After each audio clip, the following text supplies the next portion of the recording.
Hello everyone, welcome to Dia's blog. আশা করি তোমরা বুঝতে পেরে গেছো আজকের ভিডিওটা কেমন হতে চলতেছে ভিডিওর এতটুকু দেখে। আর দেখো আমার বাবা ধানমন্ডির লেক থেকে কত বড় মাছ আটকিয়েছে বড়শিতে। তো ওই মাছটা তোলার জন্যই এত আয়োজন, সবাই মিলে একসাথে জড়ো হয়ে দাঁড়িয়ে আছে, সবাই অনেক এক্সাইটেড মাছটা দেখার জন্য। আর বাবা তো অসম্ভব পাগল মাছ মারার, কি বলবো, মানে ভাষায় বোঝানো যাবে না।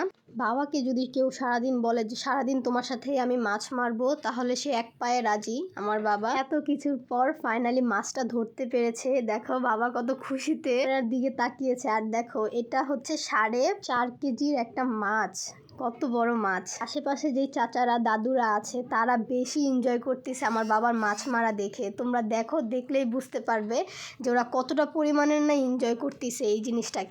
তুমি নেট করোনা কইতাছে, এই যে খেলাইতাছে এই সুমন ভাই এখন আমাদের মাঝে হাজির হইছে নেটিং করার জন্য। হ্যাঁ হ্যাঁ হ্যাঁ, আর জলক ভাই কইলো যে ধরে লাইয়া এখন জলক ভাইয়ের ভাই মাছটা যাবো চললা। এরপর রিটন ভাই কইলো কালকে সন্ধ্যাবেলা জলক ভাইয়ের একটা মাছ দিতে হইব। এই মাছটা এখন উঠলো আর খেলতে আছে হইলো গিয়া লিটন ভাই, সদ্য বড় ভাই লিটন ভাই। আমার দিকে একটু তাকান। ও শেখ লাগান যাইতো না আপাতত, কারণ বৈষম্যহীন মানে আবার পড়ে যা মুগা, ঠিক আছে।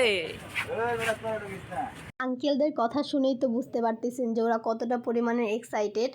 তো এইখানে কি বলবো, কারোর কোনো ভাষাই নেই। মাছ একটা বড়শিতে গাঁথতে পারলেই সবার অনেকটা পরিমাণে এনজয় হয়, সবাই অনেকটা পরিমাণের মজা করে। তো এই মাছটা শুধু 4.5 কেজির।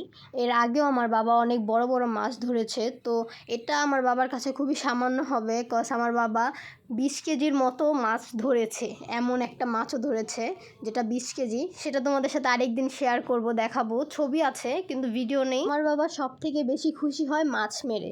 মাছ ধরবে, মাছ ধরে নিয়ে এসে বাসায় নিয়ে আসবে। তো মাছটা বাসায় নিয়ে চলে আসছি আমি আর আমার বাবা। নিয়ে আসার পর যেহেতু মাছটা কেটে নিয়ে আসি নাই, এর জন্য আমার মার মাথা গরম হয়ে গেছে, এখানে চিল্লাচিল্লি শুরু করে দিছে মা। তো আর ব্লগটা বড় করছি না, আজকের ব্লগটা এই পর্যন্তই। সবাই ভালো থাকবেন।